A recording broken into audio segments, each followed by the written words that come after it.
Շնորհակալություն, պարոն Քոչարյան։ Ես գործընկերների կողմից հնչեցված մի հարց եմ ուզում անդրադառնալ եւ եւս երկու հարց տալ նախարարին։ Առաջի հարցը արձագանք չի ենթադրում, բայց եթե կուզենաք, իհարկե դեմ չեմ լինի։ Խոսքը էլի թմրամիջոցների մասն է, արգելի գործընկերներ, եւ առաջարկներին պարտադիր կամ կամավոր թեստավորման ես ուզում եմ խնդրել, որ մենք զգույշ լինենք նման նույնիսկ առաջարկներ անելուց, որտեվ այդ առաջարկները բան ունեն, հատկություն ունեն երբեմն կատարվելու։ Ինչու՞, որովհետև հատկապես անչափահասների շրջանում եւ ընդհանրապես մարդու հետ ինչ որ բժշկական միջամտություն եւ գործողություն իրականացնելիս մենք պետքա զգույշ լինենք, ել չեմ ասում մարդու իրավունքներ, պարտադիր համաձայնություն եւ այլն, նպատակին հասնելու տեսանկյունից մենք դրանով ինչ նպատակ ենք հասնելու։ Հասնելու ենք այն նպատակի, որ մարդիկ ավելի հակված են լինելու այդ հետազոտությունը անցնել եւ պարզել իրանց մոտ կա այդպես խնդիր թե չէ, թե հակառակը սկսելու են դիմադրել եւ թաքցնել այն ինչ որ իրականում կա։ Թմրամիջոցների դեմ պայքարը ամենևին միայն պարտադրանքի միջոցներով հնարավոր չի իրականացնել եւ կանխարգելման մասին ստե խոսք գնաց եւ գործընկերն ասին, որ մենք կանխարգելում չունենք։ Եթե նույնիսկ չունենք էլ, կանխարգելումը հատկապես դեռահասների շրջանում ուղղակիորեն կարելի է հավասարություն դնել կրթության հետ, կրթություն։ Մենք պետք է մեր երեխաներին կրթենք փոքրուց, մանկապարտեզից, ամեն տարիքին համապատասխան չափով, որ իրենք առողջ ապրելակերպ վարեն եւ որևէ վնասակար սովորություն նկատմամբ հակում չունենան, դա կլինի ալկոհոլի օգտագործումը, ծխելը, թմրամիջոցի օգտագործումը, չգիտեմ, փողոցը ճիշտ տեղում անցնելը եւ այդպես շարունակ։ Եվ պարտադրանքը ամենևին չի բերելու այն խնդրի լուծմանը, նույնիսկ կամավորն էլ չի բերելու, բայց սա կամավորին կարճ կանդրադառնամ։ Այն ինչ որ մենք ուզում ենք լուծել ամենայն հարգանքով բոլոր բարի նպատակների հանդեպ, այսինքն ես չեմ կասկածում, որ մենք բոլորս ստեղ ներկաները, բոլոր առաջարկ հնչեցողները ուզում են այդ հարցը լուծել, բայց կարող է պարզվի, որ մեր առաջարկներով ոչ թե մենք հարցը լուծում ենք, այլ ավելի խորացնում ենք եւ հատկապես հաշվի առնելով այն հանգամանքը, որ եթե մարդը արդեն թմրամիջոց օգտագործող է, նրան պետք է բուժել, ոչ թե ենթարկել կտտանքների։ Կամավորի մասով, ուրեմն այստեղ հարցն չէ, թե դա ինչ կարող է նշանակել, ես ասեմ ինչ կարող է նշանակել, որ պարզապես պետությունը ընձեռի հնարավորություն անվճար անցնել է թեստավորումը այն մարդկանց համար, ովքեր դա ուզում են անել։ Այդքան բան։ Կլինի անչափահաս, չափահաս, հաշվի առնելով, որ դա բանա թույլ կտա մարդուն բան անել, վերցվել հսկողության, հետագայում բուժել հոգեբանների կողմից, բժիշկների կողմից եւ իրան ի վերջո վերադարձնել առանց այդ վնասակար սովորության վիճակի։ Այս մեկ եւ երկրորդը ես խնդրում եմ պարոն Քոչյան, եթե ձեր հանձնաժողովում լինեն քննարկումները անպայման մեզ էլ տեղեկացնել, որովհետեւ ենթադրում եմ մեզ վերաբերող օրենքների մեջ էլ կարիք կլինի փոփոխություններ անել եւ ոչ միայն հարակիցներում։ Հիմա հարցերը Տիկին Սարգսյան, ես մի վատ սովորություն ունեմ, այն կաթիլի նման քարը փորձում եմ ծակել, էլի, որտեվ ծակվում է վերջում, կաթում է, վերջում ծակվում է։ Երկու հարց այդ մասով։ Ճանապարհային երթևեկություն։ Տեսեք, դուք ասում եք, որ մենք դեռ փորձում ենք սանկցիաների չափին չանդրադառնալով ձևավորել հարգանք այդ բոլոր ճանապարհային երթևեկության կանոնների նկատմամբ։ Ես պետքա ցավոք սրտի արձանագրեմ, որ դա անհնար է, Տիկին Սարգսյան, պարզապես անհնար է։ Եվ եթե նույնիսկ մեր քաղաքացիները գնում են Գերմանիա, ԱՄՆ, Ֆրանսիա, նույնիսկ Ռուսաստանի Դաշնություն եւ սկսում են պահպանել ճանապարհային երթևեկության կանոնները, դա միայն նրանից է, միայն, որ տուգանքները շատ բարձր են եւ այդ տուգանքներին հետեւող կա։ Ուրիշ ոչ մի խնդիր չկա այդտեղ, ուրիշ ոչ մի բացատրություն չկա այդտեղ։ Որևէ կապ չունի հեռախոսա, ամրագոտիա, արագությունա եւ այլն, ալկոհոլի օգտագործումը եւ այլն։ Ուրիշ ոչ մի բան չկա այդտեղ, ոչ մի բացատրություն։ Եթե դա վերաբերում է չափահաս քաղաքացիներին, եթե դա վերաբերում է այո մեր մատաղ սերնդին, իհարկե պետք է կրթենք, բացատրենք, ջան գործադրենք, որ ինքը չափահաս դառնալուց այդ վարկագիծը արդեն չունենա։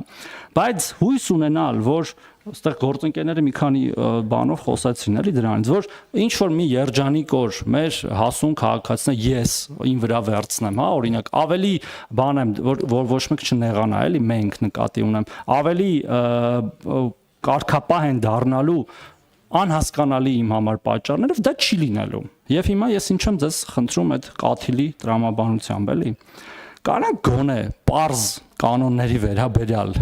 որը շատ հեշտ է իրագործել, որի մասին ես մի 2 տարի է խոսում եմ։ Այնպիսի 100%-անոց իմպլեմենտացիա ապահովել, որ ես վստահեցնում եմ մի 100 կյանք տարեկան բան կանենք, կփրկենք։ Խոսքը ամրագոտի կապելու մասին է։ Ամրագոտի, որը ոչ հավելյալ ծախս է ենթադրում, ոչ նոր մեքենա է ենթադրում, ոչ, չգիտեմ, գիտահետազոտական, միտահետազոտական ինչ որ փորձություններ է ենթադրում, պարզապես պետք է վերցնել եւ կապել։ Եվ սկսենք մեզնից։ Նորից եմ կրկնում։ Օրինակ, ինչի մեր բարեկային ծառայողները չեն կապում ամրագոտի, Տիկին Սարգսյան։ Չեն կապում։ Ես կարամ բազմաթիվ ֆոտոներ անեմ եւ ուղարկեմ ձեզ, որ չեն կապում։ Ես հասկանում եմ, որ իրանց ծառայության բնույթը ենթադրում է, որ իրանք երբեմն կարող են չկապել եւ դրանք դրա իրավունքը ունեն։ Ճանապարհային պարեկները, հրշեջները, շտապօգնության մեքենաները, բայց երբ որ ինքը կապում է եւ պարտադրում է, քաղաքացին ավելի հեշտ է ենթարկվում, չի ասում, բա ինչի դու չես կապել։ Ես ձեզ խնդրում եմ, էլի, եկեք պայմանավորվենք այդ մեկով եւ մի պարզ բան էլ, այսօր ամսի հունիսի 4-ն է, կանանք օրինակ մեր բոլոր հարգելի, սիրելի, պաշտելի քաղաքացիներին տալ 10 օր, ասել հարգելի քաղաքացիներ, հունիսի 15-ից հետո մի հոգի չամրակապված եղավ, մեզնից չփոշմանեք։ Հենց ձեր իսկ առողջության եւ կյանքի համար կանանք դες բան պայմանավորվենք, թե չէ։ Որտեւ այն բաների դեպքում լուսաթափանցելիության դեպքում պայմանավորվեցինք ու եղավ դա, բարեբախտաբար, որտեւ ընդեղ էլ էր դժվարությամբ առաջ գնում գործը, իսկ այս մեկով դուք հիմա ես խնդրում եմ մի ասեք, որ մենք ամեն օր վարչարարությունը ուժեղացնում ենք, մենք ունենք 50,000 կամ 100,000 ակտի տուգանք, այդ չի անցնում այդ պատասխանը։ Պետքա պարզապես մի օր վճռական ասել, որ հասկանում ենք, ընդունում ենք, սիրում ենք, ամեն ինչ պարզ է, բայց այս օրվանից հետո բոլորը պետքա կապեն ամրագոտի, բոլորը անխտիր, ինձնից սկսած, ձեզնով վերջացրած։ Այդ թվում նաև հետևը նստած մարդիկ, որին կանդրած կարելի է անդրադառնալ մի քիչ ուրիշ բանով, ուրիշ ժամանակ, ասենք մի կես տարի հետո օրինակ։ Եվ երկրորդը էլի այդ կաթելի տրամաբանությամբ դուք կառավարության ծրագրի հաշվետվության ժամանակ մենք հարց ու պատասխանով անդրադարձանք գաղտնալսումներին ոստիկանության կողմից, որի 5 տարի առաջ ընդունել ենք օրենքը ազգային ժողովով եւ դուք ասացիք, որ պարոն Քոչարյան ուրիշ հարց կտակ, ոչինչ։ Դուք ասացիք, որ փորձելու եք նորից ներկայացնեք մյուս տարվա բյուջետային հայտի մեջ։ Ես այդ սա հասկանում եմ, մենք էլ ենք հասկանում, որ բյուջեն անսահման չի, բայց լավ, այդ օրենքի ընդունումը արդյոք չի դրդում վերանայել առաջնահերթությունները, գերատեսչություններին։ Ես հասկանալով, որ դուք շատ ծախսեր ունեք, ընթացիկ, նորից ձեռքբերումների ինչ որ մեքենաների մասին խոսեցինք, այլ տեխնիկական միջոցների մասին խոսեցինք։ Լավ, մենք չենք կարողանում այդ բանը, որը ընդունվել է ազգային ժողովով, պրիորիտետների մեջ բարձրացնենք մի քիչ, 1-2, եթե նույնիսկ ֆինանսների նախարարությունը ասի ձեր ՄԺԾ-ի հայտը ոչ թե 100%-ով են բավարարում, այլ 90%-ով են բավարարում, ինչպես անում է բոլորի դեպքում, այդ 90-ի մեջ էլ դա տեղավորենք եւ գոնե հունվարի 1-ից 26 թվականի կամ լավ կեսից, որտեվ մյուս տարվա բյուջեի մասն է խոսքը, այդ համակարգը այնուամենայնիվ ունենանք։ Շնորհակալություն։ Շնորհակալություն, պարոն Թորոսյան, ես մի բան հիշեցնեմ տիկին նախարար, միջև դուք պատասխանեք, որ պարոն Թորոսյանը եւ ես միակարծիք ենք, երբ որ ճանապարհային խնդիրների հետ կապված օրինագիծ էր առաջարկում փոփոխություններ, մենք գնացինք այն ճանապարհով, որ այդ խստացումների, ֆինանսական խստացումների միջոցով փորձենք խնդիր լուծենք եւ շատ լավ փաստաթուղթ ծնվեց մեր փորձագետների հետ միասին եւ դա մենք դրեցինք մի կողմ, որպեսզի չխանգարենք օրինագիծը այդ պահին ներկայացնող մեր ընկերների առաջարկները, որպեսզի չխանգարենք իրար։ Պարոն Թորոսյան, դուք լավ գիտեք, որ շատ լավ փաստաթուղթ է ստացվել։ Եվ հիմա էլ մենք կարանք դրանք շրջանառության մեջ, որ լուծում է խնդիր, որտեղ համաձայն եմ պարոն Թորոսյանի հետ, որ եթե գրպանին չես խփում ցավոտ, ամրագոտի ասում ենք, հա, կանենք, բայց 5000 դրամն ուրիշ է, 20 կամ 30,000 ուրիշ է, մարդու համար, քշողի համար։ 60,000 ես խնդրել եմ տեղեկություն տան, ինչքան բան է արձանագրված, 60,000 ինձ նախորդ անգամ ասեցին, ամրագոտի հետ կապված։ Բայց պատկերացրեք 60,000-ին արձանագրել ենք, բայց բազմաթիվ մարդիկ չեն արձանագրվել, կամ այդ որ մի անգամ ուծեց, էլի չի գցում։ որտեղ բռնվում է 5000 դրամ կմուծի, կողային ապակիները նախադեպ ունեցանք դատական համակարգում եւ այդ կողային ապակիները խնդրահարույց վիճակի մեջ հայտնվեց, որովհետեւ շատերը, երբ որ չմտնեցրած ապակիով բռնվում են, հետո դատարանում ոնց որ թե կարողանում են նախադեպային լուծման շնորհիվ, չէ, այդպեսի մի բան կա, պարոն Մկրտչյան։ Հա, խնդիր կա այդտեղ, այդ խնդիրը պետք է անենք, բայց փաթեթը, որը մենք շատ լավ փաթեթ է ստացվել մեր փորձագետների մասին, դա մենք քննարկենք ներքին գործերի նախարարության հետ եւ դա է ճանապարհը իմ խորին համոզմամբ, որովհետեւ մենք բոլորս ովքեր լինում են գործողումների մի հատ վթար չենք տեսնում։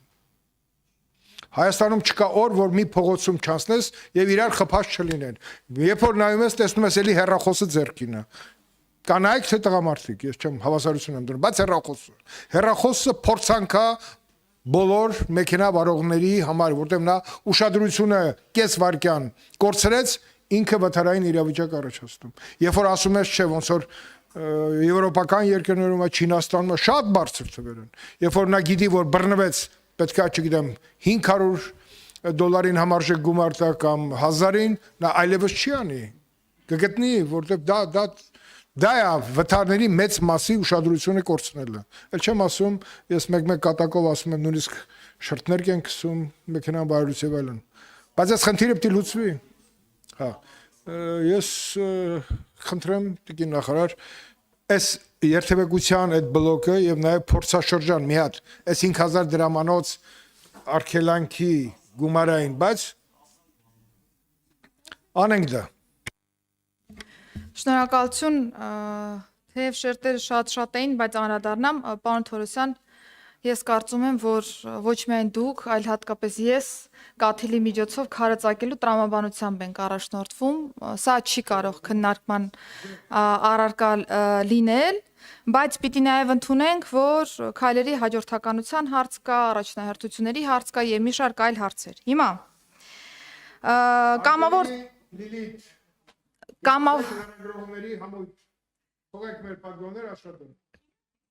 Կամավոր եւ պարտադիր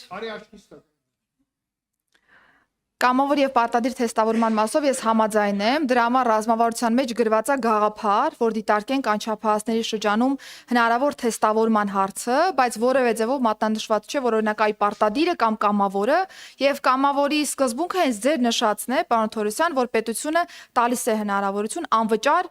թեստավորումը իրականացնելու եւ արդյունքների հետ կապված բնականաբար ուղղակի իր տեսադաշտում նաեւ պահելու, որովհետեւ վաղուց արդեն թմրամիջոցների օգտագործումը որևէ մեկի անձնական լոկ հարցը լինել չի կարող, եթե երկրում մենք դժգոհում ենք թմրամիջոցների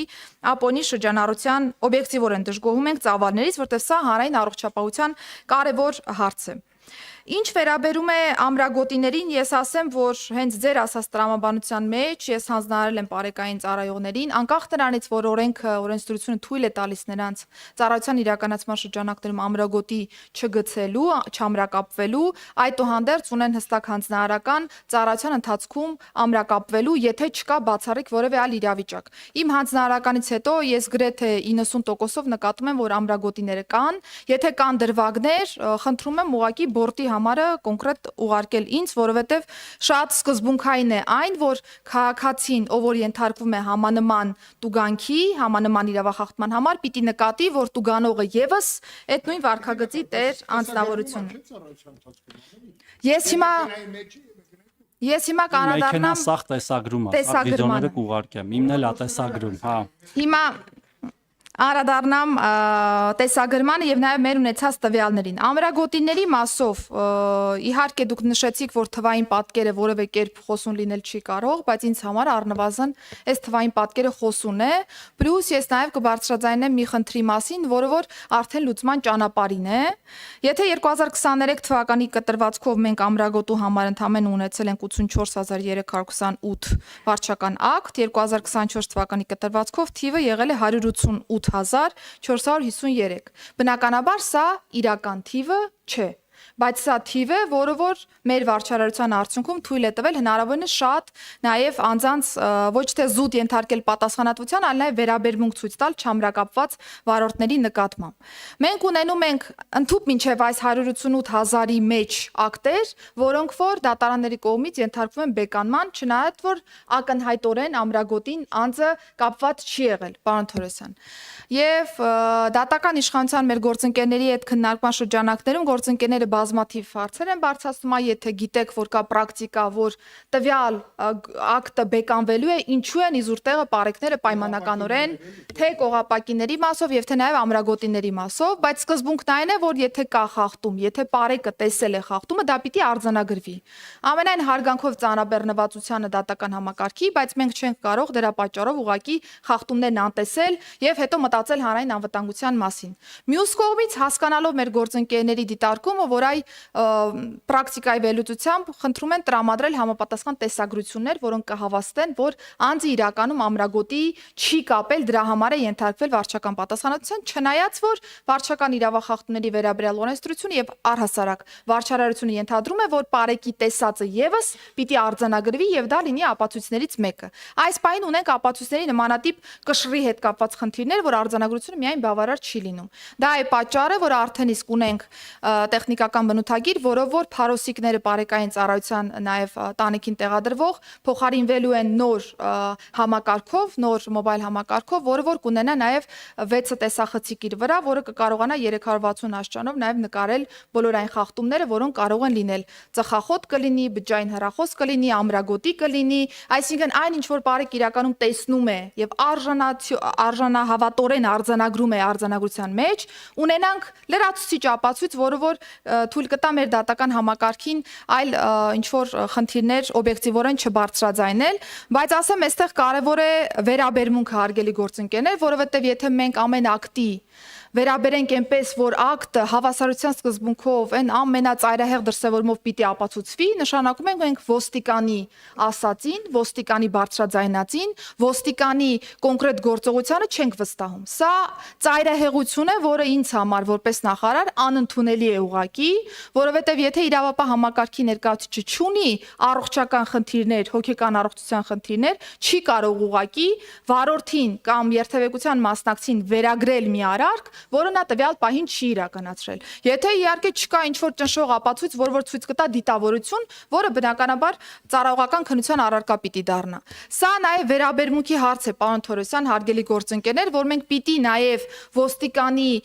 հարկադրանքին չվերաբերենք որպես անպայմանորեն սխալ վարքագիծ, դա բեկանենք անպայմանորեն, ուղարկենք ստուգման, 1000 ապացույց ուզենք այդ գործողության համար, որովհետև սա նաև ցույց է տալիս ոստիկանության կոնկրետ ծառայողի օրինաչափ գործողության նկատմամբ մեր վերաբերմունքը, որն ուղղակի անընդունելի է։ Կարող է լինել հատուկեն դեպքեր սխալներ, թերություններ, դա չի քննարկվում։ Բայց եթե մենք ելակետային տվյալը վերցնում ենք այնպես, որ բարեկը արձանագրեց, եթե չկա 1000 կողմից նկարած ինչ-որ մի տեսանյութ, որը որ կհավաստի այդ խախտման առկայության մասին ու անպայմանորեն դա բեկանենք, դա ուղղակի հանրային անվտանգության տեսանկյունից շատ լուրջ ռիսկեր է գեներացնելու, բայց մենք ելի ընդառաջ ենք գնացել process-ին, ելի տեսախցիկային համակարգի ձեռքբերման process-ն ենք արագացրել, բայց անկախ սրանից ես ուզում եմ, որ մենք այդ մոտեցումը փոփոխենք, որ եթե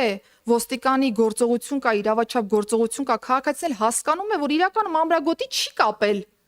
Այդ process-ում էլի մանիպուլացնել գործընթացը, ինչ որ մի ձևական պահանջի հիմքով հասցնել գործը դատարան, այդքան ռեսուրս վատնել եւ հետո նաեւ արդարանալ, որ տեսակ, ես կարողացա ակտը բեկանել, դա ուղղակի խոսում է մեր վերաբերմունքի մասին, որը որևէ կերպ ընդունելի լինել չի կարող։ Իսկ ինչ վերաբերում է խստացումներին, ես ասեմ, որ որոշ դեպքերում ես միանշանակ կողմ եմ խստացումներին, կարող ենք սա քննարկման առարկա դարձնել։ Մենք հնարավորինս փորձել ենք բալանսավորված ճանապարհով գնալ, բայց կան խախտումներ, որոնք նույն ես ազգային ժողովի նախաձեռնությամբ ներկայացված 9-13 բալ դարձնելու տրամաբանության մեջ շատ քրիտիկական խախտումների բալերի բարձրացում եմ առաջարկել եւ շնորհակալություն ազգային ժողովին, որ նաեւ հաստատել է այս առաջարկը, որովհետեւ կան խախտումներ, որոնք հանրային անվտանգության տեսանկյունից գերկարևոր են եւ դրանց չի կարելի վերաբերել որպես հերթական աննշան խախտումը ճանապարհային երթևեկության կտրվածքով։ Ճանապարհային անվտանգության թեման ես առաջարկում եմ առանձին շատ ավելի նեղ թեմաներով քննարկման առարկա դարձնենք, որովհետև իրականում երբ որ մենք տարբեր երկրների օրինակներ ենք բերում հարգելի գործընկերներ, շատ հաճախ ես ինքս ինձ այն մտքի վրա եմ կանգնեցնում, որ մենք այ օրինակ եթե ասում ենք Գերմանիայում այսպես է կամ այնտեղ այնպես է, մենք հաշվի չենք առնում կամ չենք քննարկում առնվազն այս պահին, որ Գերմանիայում օրինակ հեշտ է տրանսպորտային միջոց ունենալը եւ շահագործելը, թե ոչ։ Գույքահարկի ինչ մեխանիզմներ են առաջ գալիս, որ թվից վերև կարելի է ունենալ տրանսպորտային միջոցը շրջանառության մեջ։ Եվ այսպես շարունակ, երբ որ մենք փորձում ենք որևէ խումբ տրանսպորտային միջոց հանել շրջանառությունից, ելի գալիս են տարբեր թեմաներ, տարբեր քննարկումներ, օբյեկտիվ, սուբյեկտիվ, բայց կարծում եմ պիտի այստեղ հանրային անվտանգություն ավելի առաջնային դիտարկենք։ Իսկ ինչ վերաբերում է ՀԽՎ-ների ընդհանուր միջոցներին, պարոն Թորոսյան 26 թվականի բյուջետային հայտով եւ միջնաժամկետ ծախսային ծրագրով ես արդեն իսկ ֆինանսների նախարարության ուղարկել եմ այս առաջարկը, բայց որpիսի տպավորություն չլինի, որ մենք կարող ենք ցանկացած ծախս մի կողմ դնել, մեր բյուջեի ես նշեցի շուրջ 70.44 միլիարդը միայն աշխատավարձերն են եւ մնացյալ 20-30 միլիարդով միայն ՀԽՎ սարքավորման ձեռքբերումը, ընդ որում եթե փակ քննարկում ունենանք կտեսնենք, որ օբյեկտիվ են թվերը, կնշանակի որևէ այլ ծախս ուղակի համակարգի չանել, բայց հասկանալով կարևորությունը 26 թվականի բյուջետային հայտով առաջնահերթ հայտ հենց դա է նկարագրվել։ Շնորհակալություն։